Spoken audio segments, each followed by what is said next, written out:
Rolex super clone watches have spawned a billion-dollar black market so sophisticated that even luxury watch experts can barely distinguish them from genuine pieces. This underground industry cranks out between 30 million and 50 million counterfeit timepieces every year. That completely dwarfs the entire legitimate Swiss watch production, according to the Federation of the Swiss Watch Industry. There are probably more fake Rolex watches on people's wrists worldwide than real ones. Rolex makes about 1 million watches annually, while counterfeiters pump out tens of millions of replicas bearing that crown logo. Over 25% of all fake watches globally are counterfeit Rolexes, making Rolex the most targeted luxury brand on the planet. But we are not talking about those obvious knockoffs you would see at a street market. Super clone watches represent the absolute peak of counterfeiting technology. They are built with genuine 904L stainless steel, sapphire crystals, and movements engineered so precisely that they cost $800 to $3,000 just to manufacture. Paul Altieri from Bob's Watches puts it perfectly: a $500 fake Rolex now looks completely indistinguishable from the real thing to untrained eyes. The heart of this trade beats in China's Pearl River Delta and Hong Kong's logistical networks. Factories with names like Clean Factory, VS Factory, and ZF Factory operate with industrial precision. Instead of guessing at specifications, these manufacturers actually buy genuine Rolex, Patek Philippe, and Audemars Piguet models, representing 2/3 of the holy trinity of watchmaking, then disassemble them piece by piece. They scan every component with three-dimensional optical measuring machines, recording every curve of the case, every dial marker, and even gasket thickness for CAD modeling. The accuracy they achieve is absolutely breathtaking. Tolerance levels now reach 0.02 millimeters, making side-by-side comparisons incredibly difficult. Clean Factory dominates Rolex models like the GMT Master 2 and Daytona. PPF Factory built its reputation on Patek Philippe's Nautilus and Aquanaut models, both iconic designs originally created by Gerald Genta. ZF Factory owns the Panerai and Richard Mille replica market, while APS Factory focuses on Audemars Piguet's complex moon phase and chronograph functions. These super clones do not just look authentic, they perform like authentic watches. The most sophisticated replicas include fully functional complications like chronographs, moon phases, and perpetual calendars. However, they lack crucial COSC certification that authentic Swiss movements receive, and it often takes a skilled watchmaker or brand specialist to identify a super fake.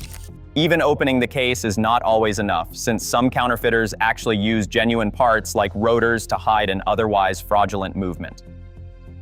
The numbers behind this shadow economy are absolutely staggering. Swiss customs authorities and the Federation of the Swiss Watch Industry estimate the counterfeit watch market exceeds $1 billion annually, though the real figure is probably much higher because of how opaque production and distribution networks are. In fiscal year 2024 alone, U.S. Customs and Border Protection seized over $5.04 billion worth of counterfeit goods, with luxury watches making up a huge portion. By 2025, that figure had jumped to over $7.03 billion in seized counterfeit items. The sophistication of modern counterfeiting operations became crystal clear through a series of dramatic raids. In 2019, Chinese police shut down the legendary Noob Factory, one of the largest and highest quality fake Rolex manufacturers in China.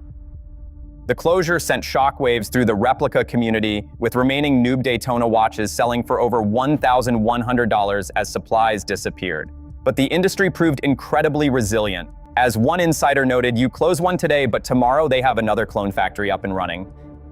April 2021 brought another major crackdown when Noob Factory got raided again, along with AR and VS factories. This created a vacuum that Clean Factory quickly filled, rising to dominance by releasing increasingly sophisticated replicas, including a Daytona with their DD4130 movement that mimics the authentic Rolex caliber 4130, and later a DD3285 movement for GMT master models, replicating the genuine caliber 3285.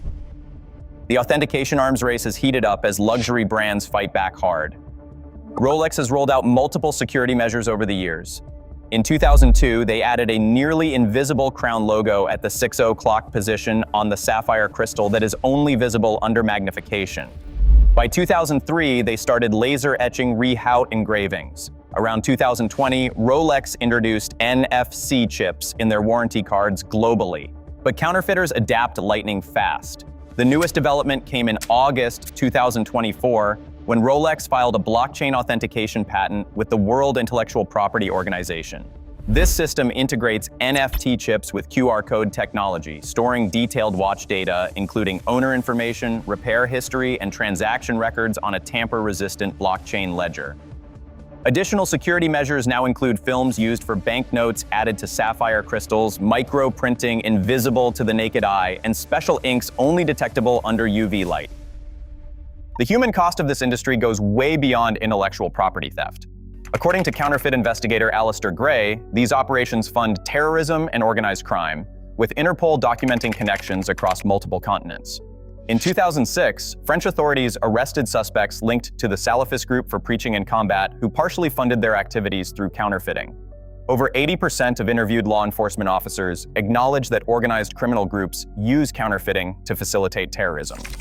LaFonda Sutton-Burke, CBP Director of Field Operations, emphasizes the broader implications. Purchasing counterfeit goods enables criminal enterprises, and the profits made from these items fund their illicit activities.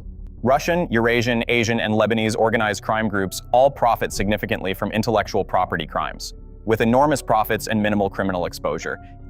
Yet the market continues thriving, driven by complex consumer motivations. Many enthusiasts already own authentic luxury watches, but prefer wearing super clones for daily life, travel, or sports situations, where damaging a $15,000 to $150,000 timepiece would be financially devastating. Others simply want the prestige and aesthetics of luxury without the massive financial commitment. Social media has completely normalized this underground market. YouTube channels and TikTok influencers regularly produce unboxing videos and comparison reviews of super clones, with some videos getting hundreds of thousands of views. These platforms have transformed what was once a shadowy trade into mainstream consumer conversation, with distribution often happening through platforms like DHgate and various marketplace sites. The legal landscape remains murky for consumers. While importing counterfeit products is always unlawful, purchasing counterfeits for personal use exists in a gray area. Federal law does not explicitly forbid individuals from buying fake items for personal use, though selling or trafficking these goods carries severe penalties, including hefty fines and prison time. Academic researchers have started describing this shift as post-fake, suggesting that high-quality replicas are no longer viewed primarily as forgeries, but as parallel consumer goods occupying different pricing and philosophical space. A University of Geneva white paper described superclones as counter-luxury expressions in markets where authenticity matters less than precision, performance, or social signaling. The authentication challenge has become so severe that even experts get fooled. A Reddit user famously posted a $1,500 clone beside a genuine royal oak, generating over 200 comments from people unable to spot the difference without close examination. The most convincing super clones currently circulating include Rolex Submariner, GMT Master 2, and Daytona models. Audemars Piguet Royal Oak references 15,415 and 15,500 and various Omega Seamaster models. Looking toward the future, this billion-dollar black market shows zero signs of slowing down.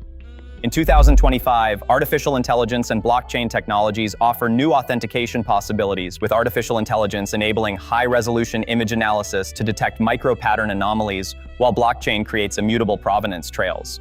But counterfeiters have consistently proven their ability to adapt and overcome each new security measure. The superclone industry represents much more than sophisticated counterfeiting. It is a complex ecosystem driven by luxury exclusivity, technological innovation, and global manufacturing capabilities.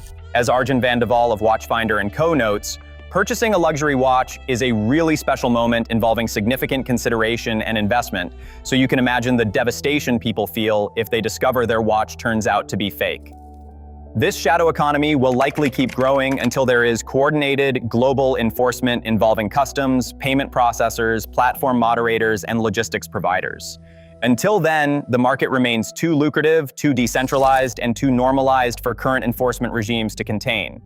The question is not whether superclones will disappear, but how the luxury watch industry will evolve to stay ahead of counterfeiters who have mastered the art of near-perfect replication.